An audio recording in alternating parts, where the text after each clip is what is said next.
Meridith Elliott-Powell. I grew up in a little coal mining town in western Pennsylvania. I was painfully shy. I was lucky enough to be raised by a mother who insisted all of her children learn to talk to strangers. Fortunately, my first husband was an alcoholic. He died at the age of 41. I had to be the breadwinner in our family, which for me turned out to be something very lucky because I was good at business and I always thought 40 was such a defining age. So I went out on my own at the age of 40 as a consultant. 30 days later, my car broke down and I called my father for $1,000 and he said, "Oh my gosh, I'm sorry, honey. Did you not understand? You have to take care of yourself." It was the greatest gift my father ever gave me. And I'll never forget, I had 100 marketing professionals in the audience and I was horrible. They gave me an hour to speak and I crammed 3.5 hours worth of content into an hour's presentation. If it wasn't on the slide, I didn't know what came next. Somebody came up and said, "You should think about joining the National Speakers Association." Welcome back to Beyond the Keynote podcast. I am so excited today to be speaking to Meridith Elliott-Powell. Meridith is a growth expert, of course, global keynote speaker and author. Welcome, Meridith. Thank you. Looking forward to being here. I am looking forward to diving deep into great conversation with you because I know your expertise is exceptional in the area that you speak on. I'm not going to give everything away to start with because I want you to tell us all about it. And before we get into where you're at today, I think it's always really lovely to understand where someone has come from, because we often look at success and compare ourselves to success and think, "Oh, I wish I could be that person," or "How did they get so lucky?" or how on earth do they charge the fees that they charge today for their speaking? And we forget that that person's been on a journey to get to that success. And it's always lovely to hear what that journey has been, because there's often surprising things that happen along the way. So take us right back to Meridith as a little girl. Where did you grow up, and did you ever imagine that you would be speaking on the global stage? Not at all. I grew up in a little coal mining town in western Pennsylvania in the U.S. and just a tiny little town. I'm the youngest of four. I was painfully shy. I mean, painfully shy. My, in dance class and everything, they had to kind of force me out of my comfort zone. But I was lucky enough to be raised by a mother who insisted all of her children learn to talk to strangers. She taught us from a very young age that when you walk into a room, it was your responsibility to make sure that others felt included and felt comfortable. And so that was a gift that, while I never really pushed out of my comfort zone of being shy, I got very comfortable of walking into a room full of strangers. Now, I was also raised to go to college, but really my job was to marry well and have a bunch of children. But which is not what happened. But unfortunately, my first husband was an alcoholic. He died at the age of 41, and I had to be the breadwinner in our family, which for me turned out to be something very lucky because I was good at business and I was good at those things. And so it was an odd, sad twist of events that put me on the path to have a very strong career. When he died at 41, I was 36 years old. I was very successful in corporate America, but I just thought there's got to be something else. And I always thought 40 was such a defining age. So I went out on my own at the age of 40 as a consultant because I didn't have any children. I didn't have anybody dependent upon me. And if I didn't make it, it would be okay. Well, fortunately for me, I made it. The companies that I worked with did really well. And somebody said, "Could you come speak to us about what you did?" And I started out speaking to the Kiwanis and the Rotaries Club for absolutely nothing. And somebody said, "You should go to the National Speakers Association." Now, I'm sure it was because I was a terrible speaker and they were telling me to go there because I needed to learn how to become a professional speaker. And I walked through the doors of the National Speakers Association at the age of about 42, 43. And that was all she wrote. I never looked back from there. Amazing. Wow. Well, there is so much in what you just said. We really need to unpack some of that. I feel like we're kindred spirits in many ways because I was also a painfully shy child, but ended up on stage. My mother put me in calisthenics, which is kind of like dance / aerobics. And they were all very surprised that when it got to concert time, because I enjoyed going week to week, but when it got to concert time, instead of running off the stage crying, I actually was waving and smiling and having the time of my life up there. Yeah. And so I think for me, anyway, because I ended up going into theatre and learning how to be an actor, playing a character on stage, it was like I was someone else up there was okay. But I had to learn later on in business, because I ended up in corporate business as well, that I had to learn how to be me and bring those performance qualities in to be able to speak and lead and inspire others. So very interesting. And also I was 40 when I left corporate. Had very, very comfortable six-figure salary, bonuses, cars, computers, everything was supplied and paid for. And I did have 2 children and I was the main breadwinner in my family and left to start Illuminated Story, my own business. So, yes, that was over 7 years ago now and I've loved every moment, but not every moment has been easy. So I want to know, so I love that your mum made you also. I would say that I still make myself network today. I love having conversations when I feel like I sort of know the person or have a connection, but to walk into a room of strangers and network feels heavy for me, but I could stand on stage and speak to millions of people at once and that would be totally fine. So love that your mum made the shy little girl and the way she said it was about others. So it wasn't about you having to speak. It was about you welcoming others and making them feel great, which as a speaker, it's about the audience and making the audience, giving to the audience. But she put you into dance class, or did you volunteer dance class? Because that's very interesting. No, for anyone that's not watching us and just listening, Meridith is violently shaking her head right now. She did not volunteer for dance class. So tell us how that went. Do you remember how you felt having to do that? I remember it. I remember it so well. I was fine. Different than you. I was fine going to practice. I didn't mind going to practice at all. But the moment that we had to perform on stage, it was painful for me. I didn't, from the time I was young, I didn't like attention being drawn to myself. Yes. It made me feel very, very, very uncomfortable. So it's kind of an odd place that I've wound up, right? Yeah. Okay. So when do you remember? Well, let's take you through. So you're going through school. Do you remember people used to ask me all the time when I was little, what do you want to be when you grow up? Do you remember being asked that question and what you wanted to be when you grew up? Yeah, I was that child who had no idea what she wanted to be. I had all my girlfriends. I remember this. We kind of ran in a little pack, and I had one girlfriend who very much wanted to grow up to be an attorney, and another that wanted to grow up to be an architect. They both grew up and became that. Another one just wanted to grow up and have 5 children, and that's exactly what she did. And I was just lost. I didn't have any direction or any thought of what I wanted. What I wanted to do. And so where did you go first? I know you said you ended up having a really great corporate career. Mm-hmm. How did you end up? Was that your first job, moving into corporate? Yeah, no. So I went off to college, and in about a year, I dropped out of college. My mother about had a heart attack.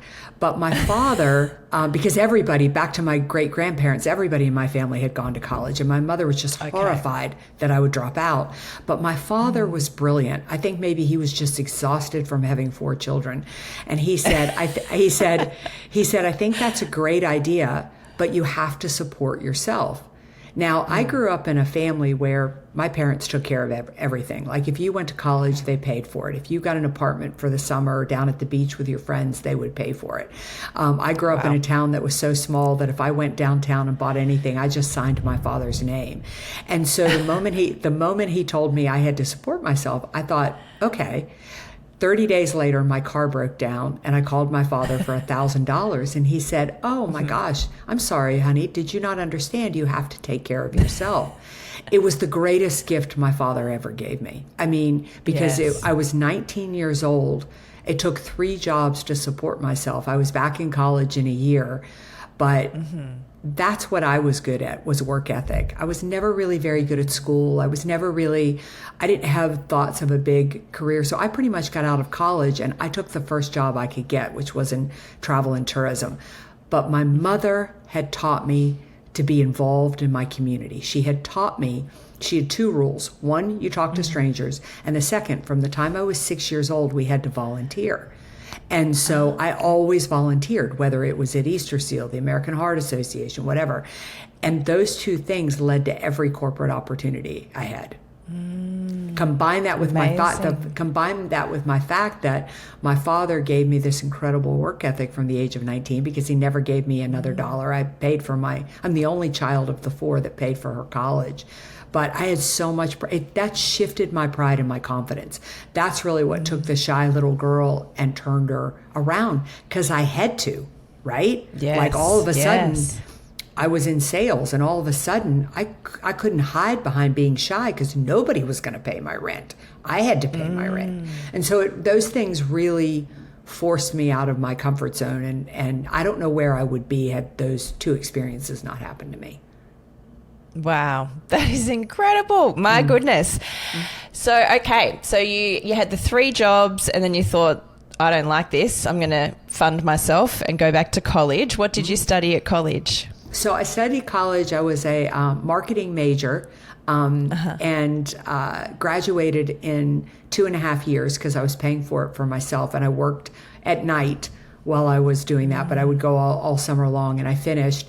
And I got out and I took my very first job working in public relations for the Chamber of Commerce. I made $12,000 a year, so I had to keep waiting tables at night because I couldn't even pay my rent or my car insurance. Yes. Oh. Wow. Well, definitely an amazing work ethic. I remember from when I was 14 and 9 months, my parents marched me down to the local shops and said, okay, go for a job interview, because that's the legal age in Australia when we're allowed to get a job. And so I worked for Coles Supermarkets here as one of our major supermarket chains.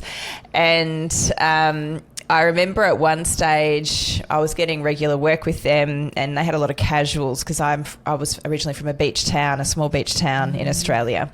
And so we'd get very busy over summer and very quiet over winter, and that's why they had so many casuals. Anyway, I got chosen by the store manager to become a part-time employee, so contracted part-time. 12 hours a week. I was still at school, so I was in high school. So a Friday night, a Saturday, Sunday, 4-hour shifts each time for $4 an hour to be in charge of the whole front end. So they had me in charge of all of the registers on my shifts, and I was getting paid $4 an hour. And I remember feeling very privileged that I'd been the chosen one to get this job. And I came home to my parents and I said, they're not going to put many casuals on, and they've chosen me to be in charge. And I handed them the contract, and I just saw them look at each other, and they smiled at me like, that's great. But I could see the look like they are getting a deal here. They've got a child in charge for $4 an hour. Doing everything.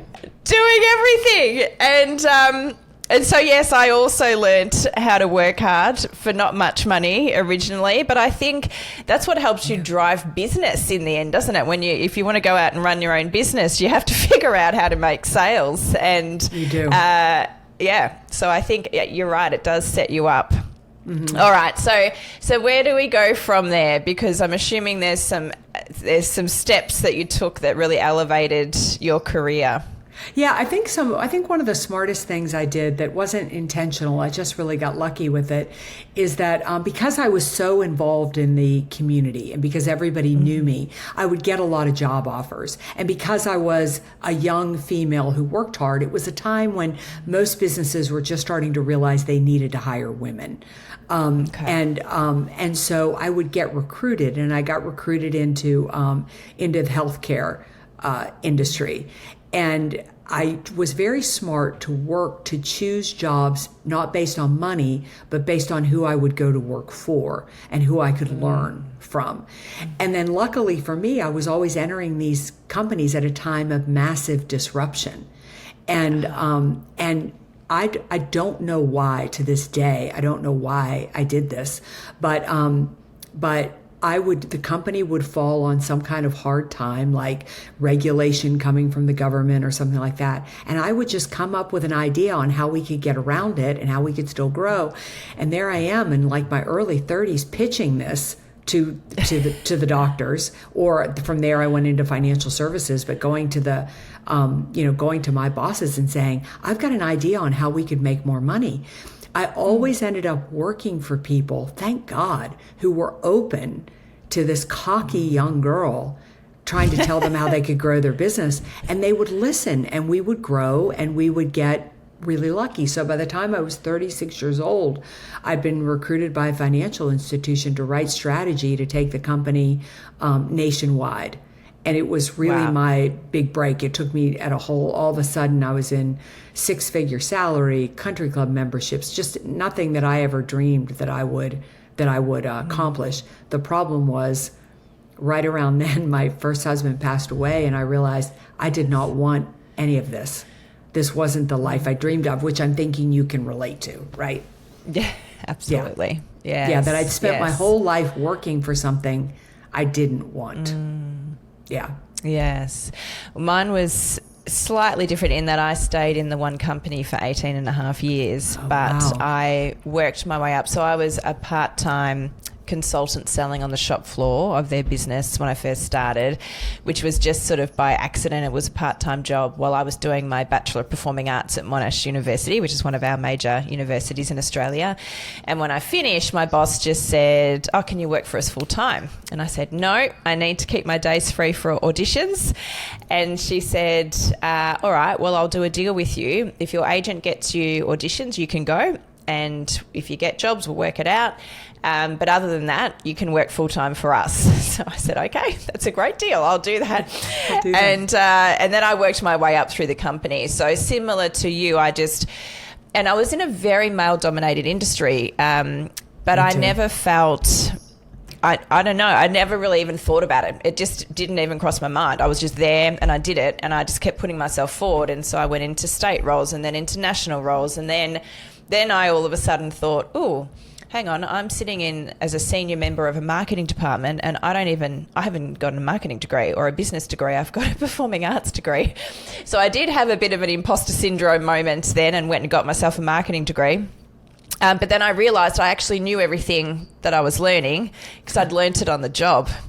Yeah. Isn't that interesting? Like sometimes you feel like you need to go and learn things at college or university and school, but you can learn it on the job as well, and sometimes better, I think.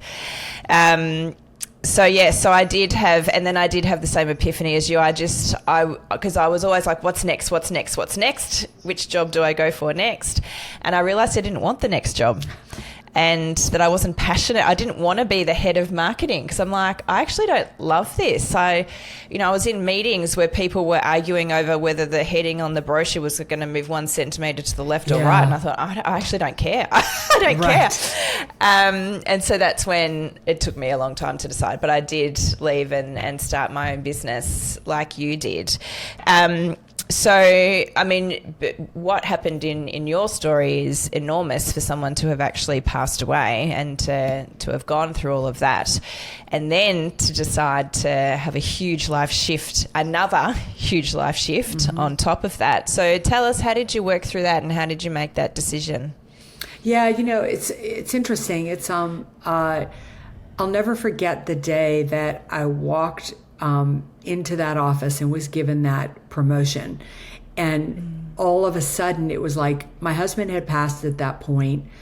I was on my own again. And I think it was the first time I'd really had the time to be calm and to think about what I wanted. Because when you're married to somebody who's an active addict, you're just numb. You're just trying to keep things moving and keeping all the balls in the air. And honest to God, if you stopped and processed and thought, you'd fall apart, So I think it was like the very first time in years, and we were married 12 years, that I'd had time to really think. And what happened was I just realized I had built a life I didn't want.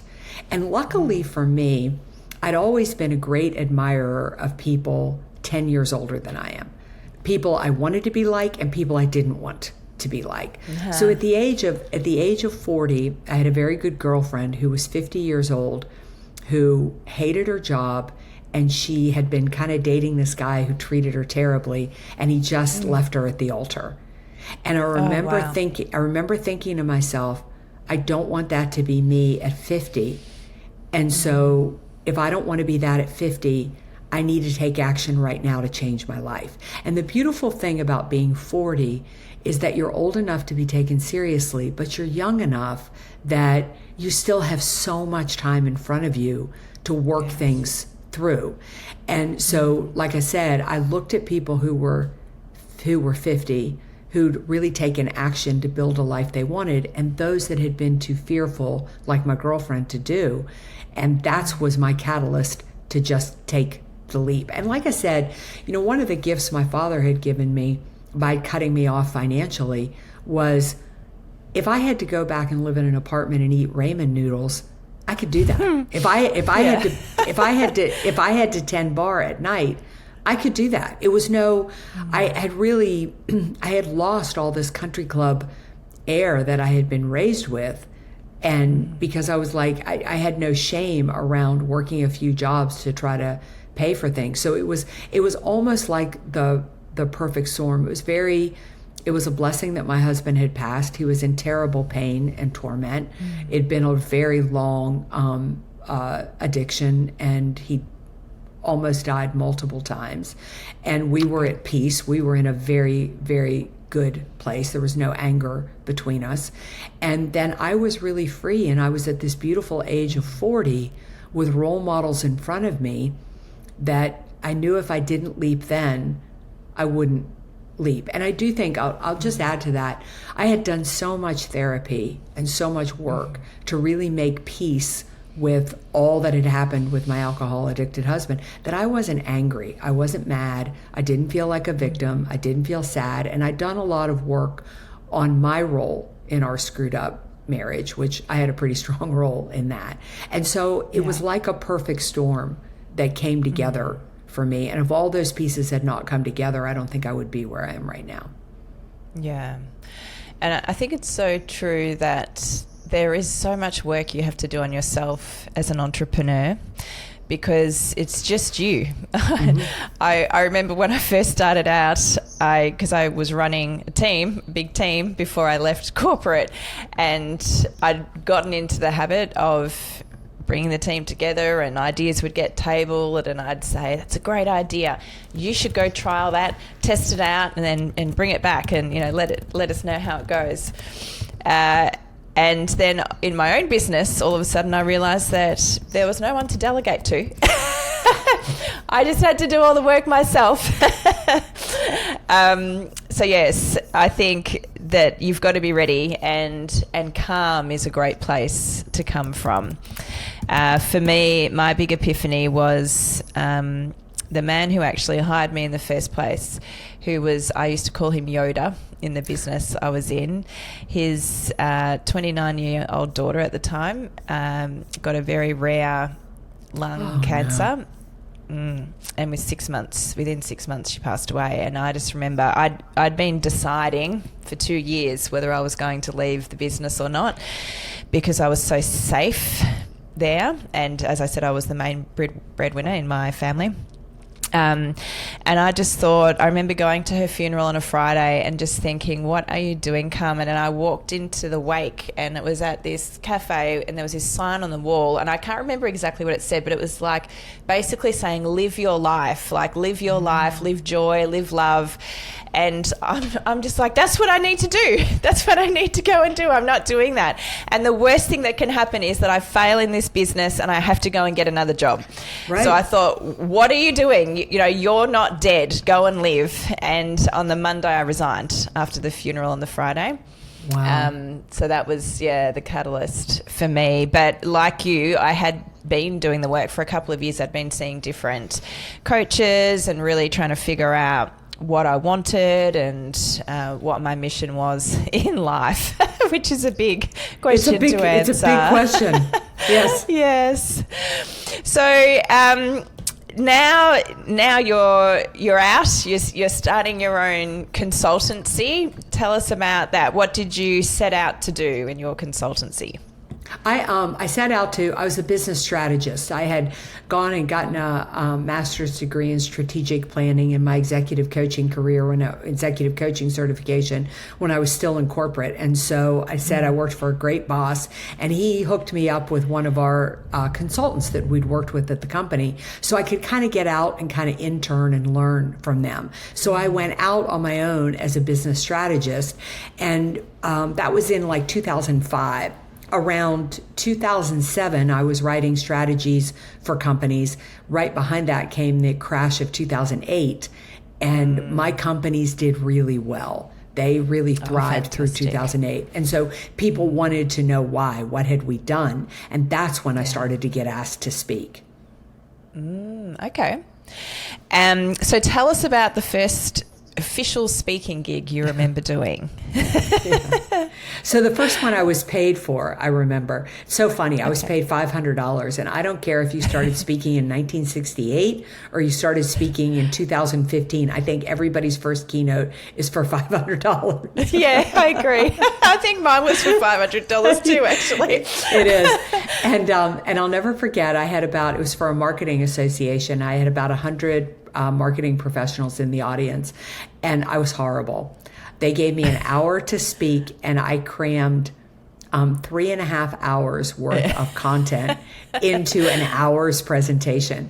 I used 60 slides for an hour keynote.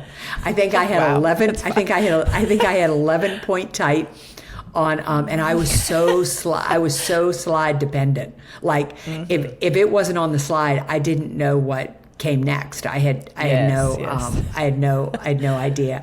And that's when I finished that keynote, and somebody came up and said, you should think about joining the National Speakers Association. Okay. And do you know what, though, for anyone that's listening right now that's in corporate, you could probably that is probably your life. You were still, because I still do some work with some of my favourite corporate clients, and I still constantly see slide decks with copious amounts of information on them. And I constantly tell people, this is not a document. I know you're using it as a document, but you need two versions. If you want a document, this is your document. And if you want to speak about this, we want to hear from you, not from your PowerPoint slides. Right. So, yes. Well, that was well done to even get through 60 slides in 1 hour of 3.5 hours worth of content. And isn't it lovely as a speaker when you actually realise, because there is this sense that you do want to give everything. You want to give everything, and then you realize at some point that you're actually cheating your audience by trying to give them everything in that short period of time, and that you could give a better gift and be more impactful if you gave less in that time that was remembered and meant more for the people that you're speaking to. So tell us a bit about the speaking journey now. I'm sure there's a lot of people that would love to know about the business of speaking, because your first fee was $500, and I'm pretty sure your rate is advertised publicly now. Are you happy to share what you normally charge for keynotes now? Yeah, so I charge for keynotes right now. I charge $20,000 for a keynote. I charge $30,000 for a half day or a breakout or two. So yes, I've come a long way for $500. And so tell us, you obviously learnt a lot at the National Speakers Association, but tell us about your journey along the way. How did you go about improving your speaking and now commanding $20,000 rather than $500? Yeah, so I didn't even know when I hit the doors of the National Speakers Association, I didn't know what professional speaking was. I didn't know that you had to do two things, and that was that you had to learn to speak. Like, there's such an art to speaking, right? I mean, you're in the theater, you would know this, but I didn't grow up with that type of background. I thought speaking was about information, and it isn't. The truth is, people can Google anything I say. My job is to make them want to Google. That's my job, right? My job is to make them want to get up out of that seat, learn more, and take action. That's a whole different presentation.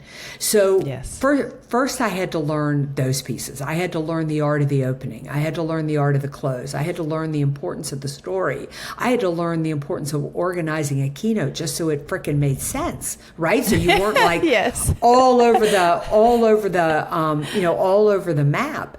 And then I had to really define, like, what value did I have to offer? What problem was I solving? What was I going to talk about? So there was that whole piece. And what I loved about doing that was you learn the importance of humor. You learn the importance of story.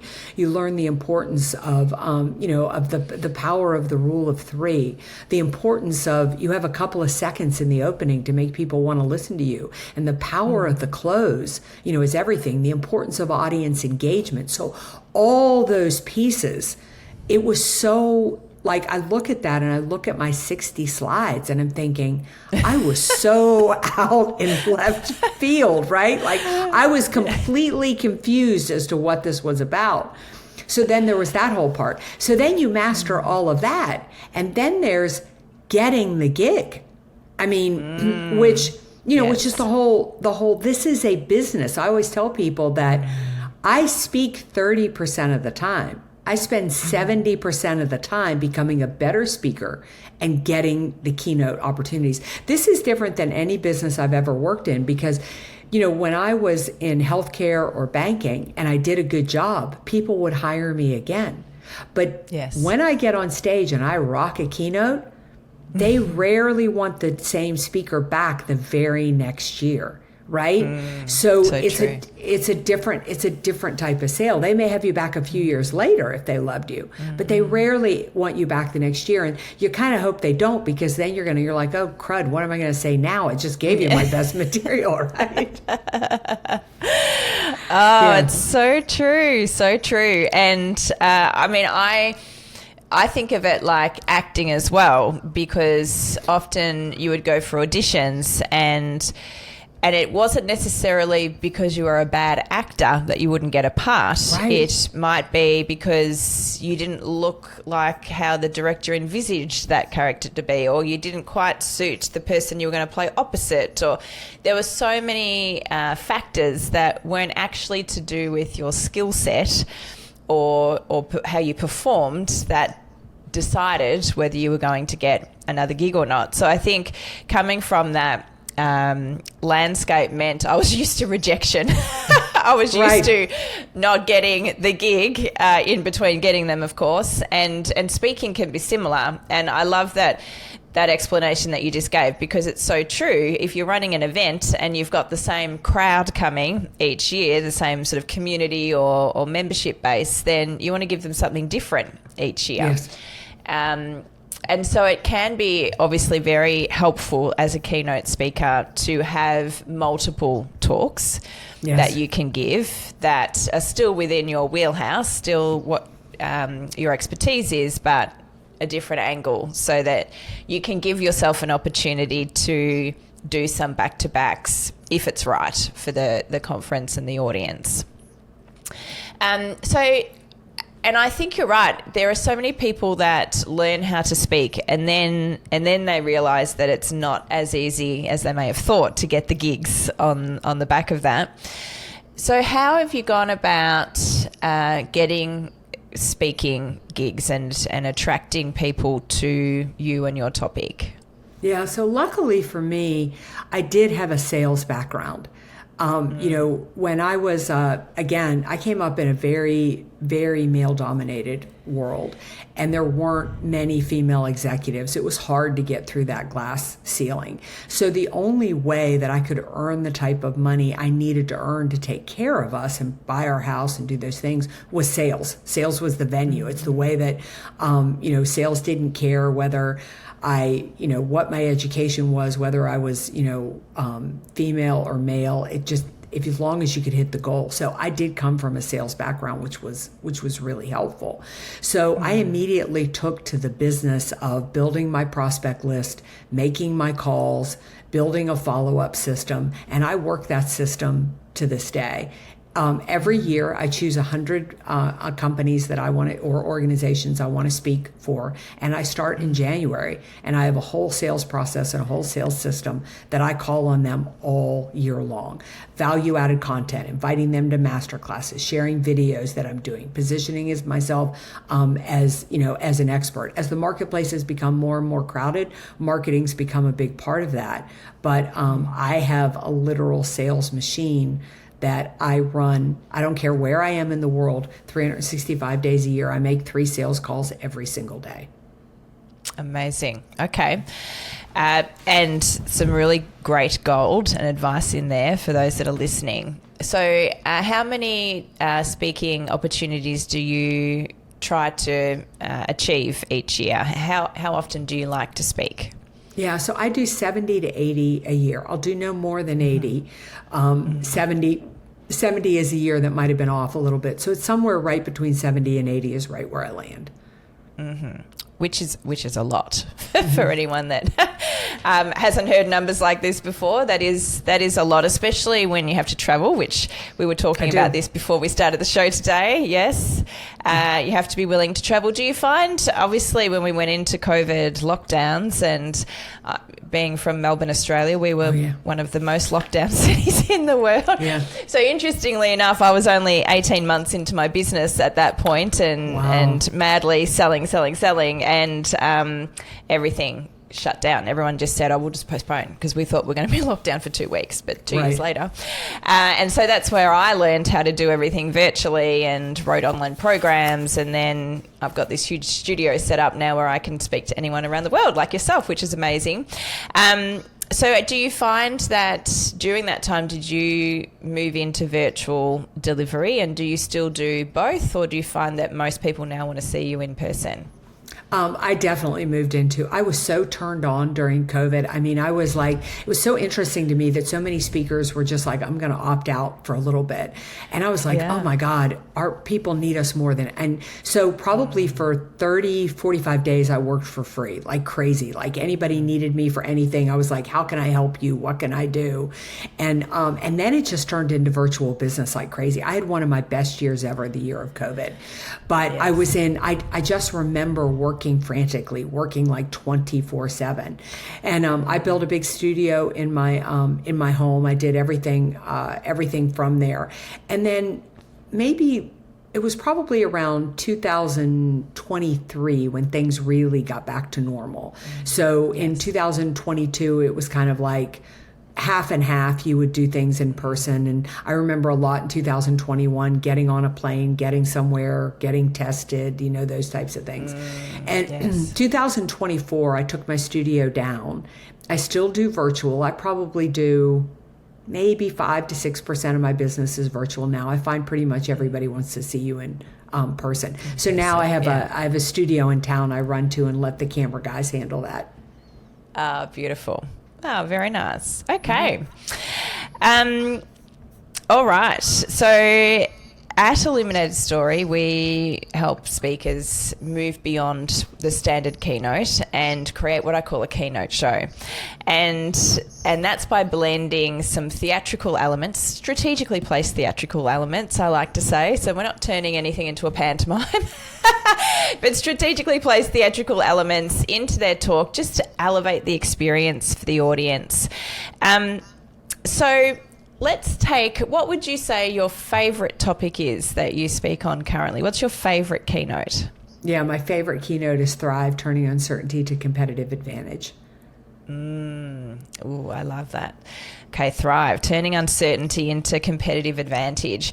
So let's just have a bit of fun and think about if we had unlimited budget and we had whatever stage in the world you wanted to be delivering from, what could we do to turn your keynote into a keynote show? So maybe tell us a couple of the core themes and messages from the keynote first, because I think whenever you're getting creative, and you mentioned this earlier as well, Meridith, you have to know what you're talking about. Like, you have to know what outcomes do you want to get for your audience and how are you going to structure that so that it all makes sense. And then we get to play. Then we get to get creative and think of a wow opening and a wow closing and the storytelling that's going to tie it all throughout. So give us the core messages and threads, and then let's have a bit of fun together. Yeah, so it's this whole idea that I passionately believe that uncertainty isn't a negative, it's a positive. And we're now living in a world where there is so much change that people can't keep up. They're burned out, they're overwhelmed, they're exhausted. If you can learn to flip that around in your organization and your company, you're going to create a clear competitive advantage. And it's all based on a methodology I wrote called Ask for Change. Like, where would your world be if you just started to ask for change? It comes down to 3 elements. Adapt your perspective. Start to see uncertainty as a positive. Number 2 is to focus on people. In a world of high tech, the path to growth and profitability comes through listening to what people need, what they want, what they desire, and what they fear. And the last is to commit to process, in that you've got to be highly focused, but if you use the time that you have now to prepare for change, then you can turn change, you can turn threat into opportunity rather than something that will bury you. So that's kind of the keynote in a nutshell. Okay, so it was people was the second pillar. Mm-hmm. Adapt, prepare. Perspective. Yeah, adapt perspective. Yeah. Focus on people, and commit to process. Focus on people. Yes, commit to process. Amazing. All right, and do you have anything that you do at the moment in your keynotes that you would say is already a little bit theatrical? Well, I would say that, there's a lot of times in my keynote, twice I bring people up on stage. Yes. More than a few times, there's times when the audience, about every 10 to 12 minutes in my presentation, people have the opportunity to move, to interact, to experience what we're talking about. But when you go down this idea of theatrics, and I'm not, I love theater, but I'm not somebody who grew up in the theater or has ever been on the stage from a theater perspective. But I think there's a lot that you could do with uncertainty to do the message that I want to do, in the sense that the reason I went down this avenue, Carmen, is because in 2016, when I started researching it, everybody I talked to saw uncertainty as bad. It was something they worried about and something they feared. When the truth is, if you look back through history, some of our most uncertain times, world wars, COVID, those things, they led to unbelievable transformation. And without them, without the uncertainty, we never would have had the breakthrough. So I wonder if there wouldn't be a theatrical opportunity to create some type of uncertainty with the audience at the opening that seemed scary, that seemed negative, that caused fear in them. Yes. And through the keynote, show how that led into the positive. Because the thing about uncertainty that I always talk to the audience about is, if you worry about uncertainty, if you fear change, you move to the part of your brain that shuts down innovation and creativity, the 2 things you're going to need, which are innovation and creativity. But if you decide that uncertainty is a positive, you will unleash uncertainty, and you will unleash innovation and creativity. So I wonder if there wouldn't be some, even if it's nothing more than, turning all the lights off or doing something that puts the audience in a state of fear, and then bringing them out of that to show them that uncertainty can lead to a positive. Yes, I love that. I think you're right. And absolutely, you could play with lighting to do that. And I think bringing in sound as well, when you imagine the lights are out, and moments of complete silence are really great too, as you know. I mean, that's using pause throughout the keynote too.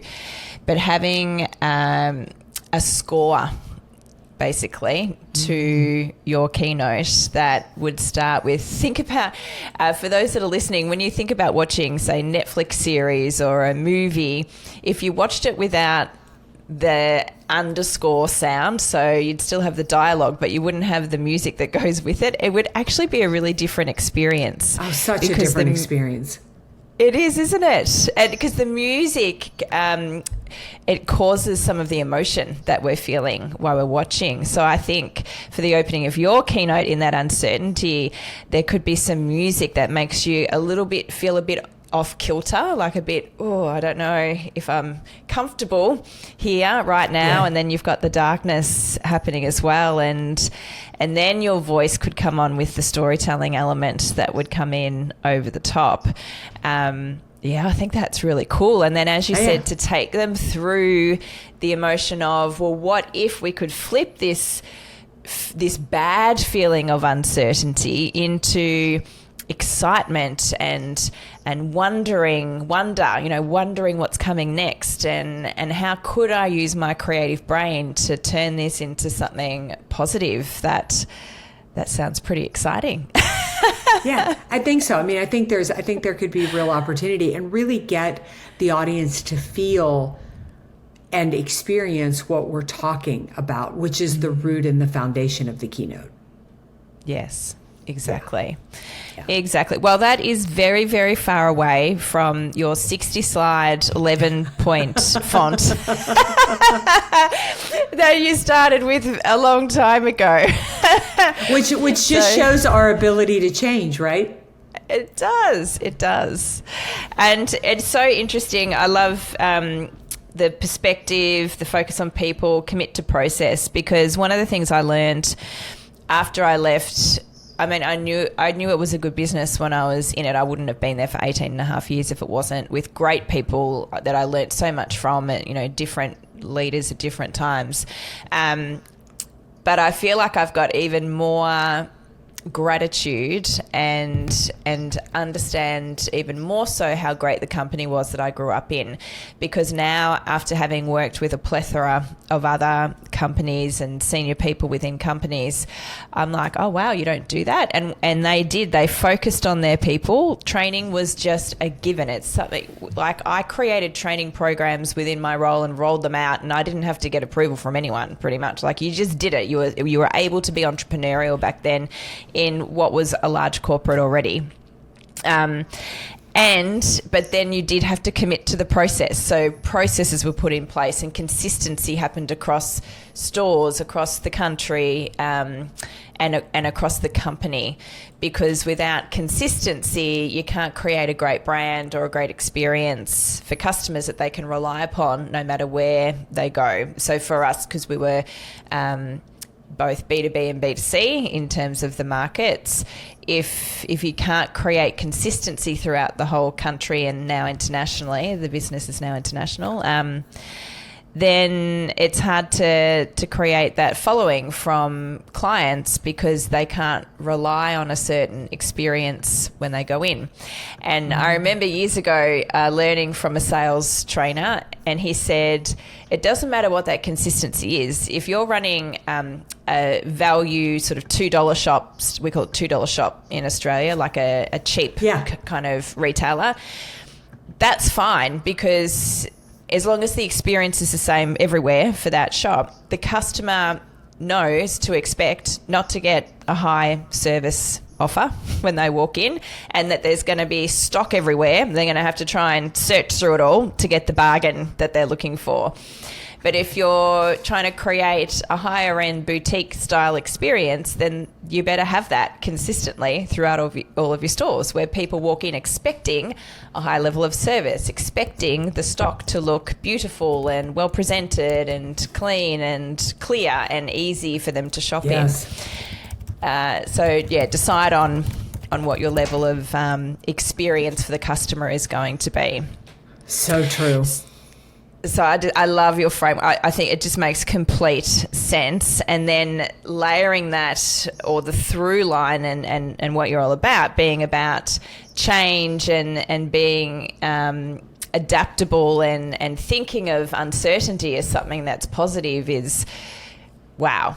I mean, if I think of any time in my own business when I've been uncertain or a bit worried, I always go for a walk, to be honest, out in nature and fresh air.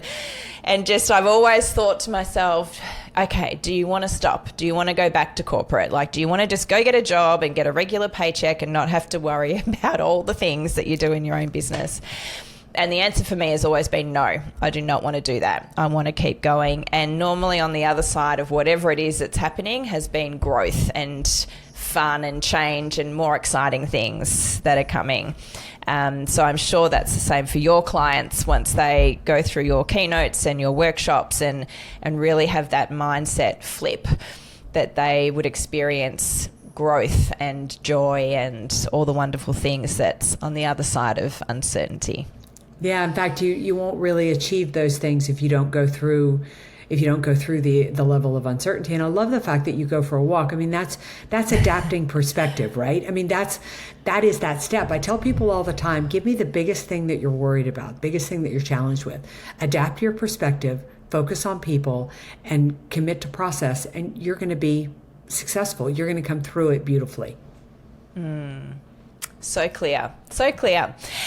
Is there anything that you would like to leave our listeners with before we wrap up, Meridith? And of course, we'd love to know how to book you, how to get in touch with you for your incredible keynote.